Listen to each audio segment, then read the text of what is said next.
Hello, guys. What is up? It's your boy Lukash with another YouTube video. So that's two in the same day.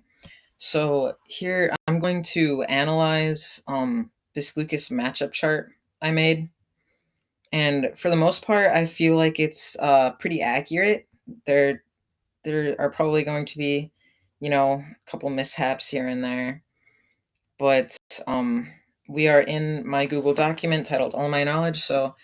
Okay, so I'm going to analyze this matchup chart top to bottom. So I'll start at the -3 up here to the -2, -1, even, +1, +2, +3. All right, so first off, you have Duck Hunt. The reason why I decided to put Duck Hunt at -3 is because Duck Hunt can just camp out Lucas, because Lucas's primary fault against facing Duck Hunt is that he doesn't have all that good offensive options like a sword character would have. So if you can't find a way to get into Duck Hunt can literally just camp you out. If you approach from ground, they'll use the frisbee and they'll blow that up. That's free damage or a combo if they're good enough to pull that off. Or if you just try to approach from the air, have the can.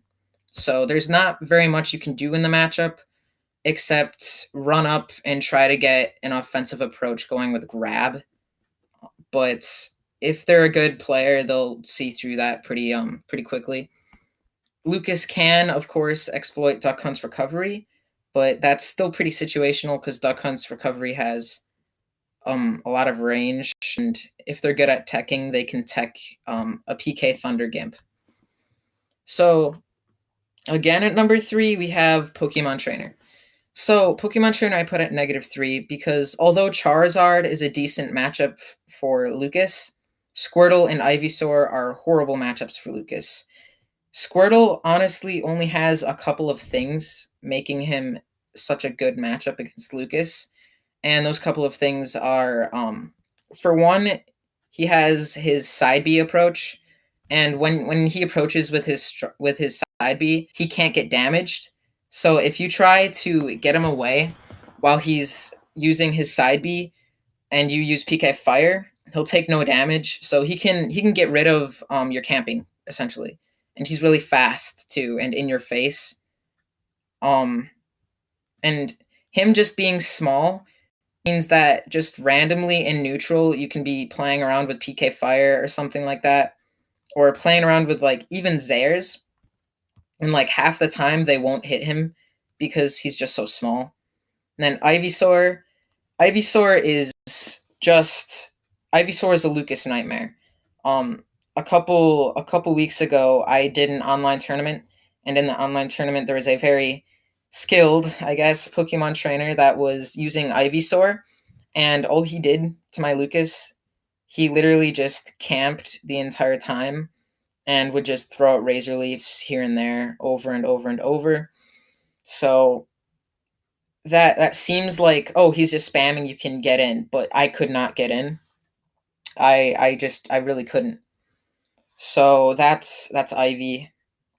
Charizard is just a little bit easier because he's a heavy. Lucas in general is just good against heavies. So for -2, I'm just gonna finish analyzing -2, and then I'll make another video for part 2 of this matchup analysis. -2, I have Greninja right up there. Greninja can get through your PK Fire very good. You'll notice a trend in this video is a bad matchup is someone who can just go through your PK Fire or can outcamp you. And Greninja can just go through your PK Fire and he can get good clean approaches. For instance, he can side B through your PK Fire. He can jump over your PK Fire because he just jumps so dang high. Like you can still cover it pretty well, but it's not it's not very good. So there's that. And then his combos absolutely destroy Lucas, unless you're Blucas, pretty much, and you are mashing double jump cancels airs. You cannot really keep him out. I have found though that if you do mash double jump cancels airs, that does a decent job. So that's why I kept him off of -3 and just that -2. His recovery can be exploitable, however, which is another reason why he's only -2. Otherwise, he would definitely be -3. And then we have Mega Man. Mega Man is a nightmare for Lucas. I'm not really gonna go that in depth for him. He can literally just outcamp Lucas. His projectiles have higher priority over PK Fire, which is a huge issue. Sure, Lucas can absorb his projectiles, but half the time you can't even. No, not half the time. Most of the time, like 75% of the time, you can't even get your PSI magnet out, and that is a huge problem.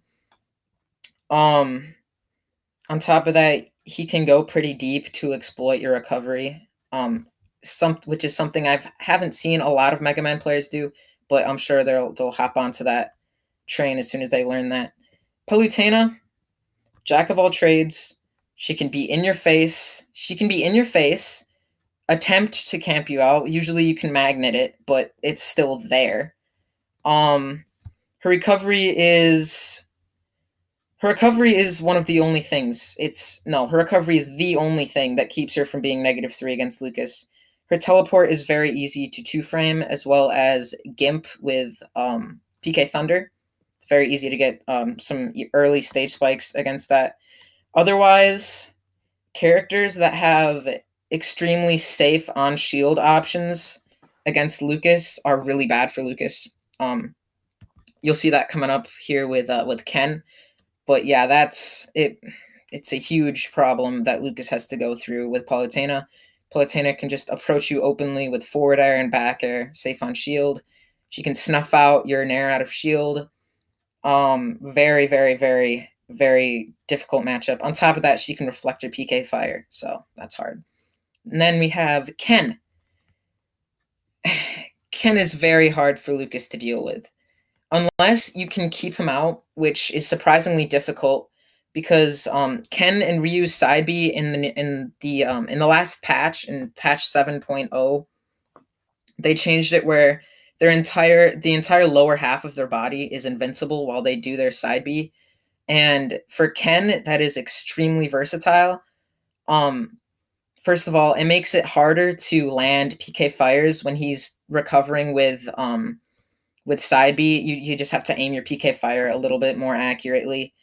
But also, when he's approaching you on ground with side B, you cannot do a standing PK fire because it'll go through his legs. So that is also a problem. On top of that, like I said, Lucas has a tough time with people that have a lot of attacks that are safe on shield. Not only does Ken have that, he can also apply pressure because his attacks do so much damage to shields. It's very difficult to get past that. But I might consider bringing him down to -1 because his recovery is still very much exploitable. The only problem is that neutral can be a struggle with Lucas against Ken because obviously, like I said, the side B, and then if he gets on your shield, you're pretty much done. And then disadvantage is also as horrible for Lucas. So yeah. Next up, we have Zelda. Enough said. I mean, Zelda is a character, in my opinion, that is literally built to destroy Lucas. I'm probably going to put her at -3 spot after this video. Her recovery is a lot less exploitable than you would think. On top of that, she can just neutral B all of your projectiles. She can neutral B your PK Fire and your PK Freeze and all that stuff. And she can outcamp you too. She can use Phantom. She can use the extended hitbox of her soft down air spike to mess up your recovery sometimes. It's very difficult to get past Zelda, and Lucas doesn't really have anything good to deal with Phantom ledge traps, except for maybe a lucky double jump cancel from ledge. So that's why I think Zelda is just better in every way in the matchup. And then Zero Suit Samus. Honestly, I have seen this movie so many times. Okay, picture this. I'm sitting there on Elite Smash, okay? and I'm looking, and boom, I get a Zero Suit Samus player. What do? They jump up and nair my shield.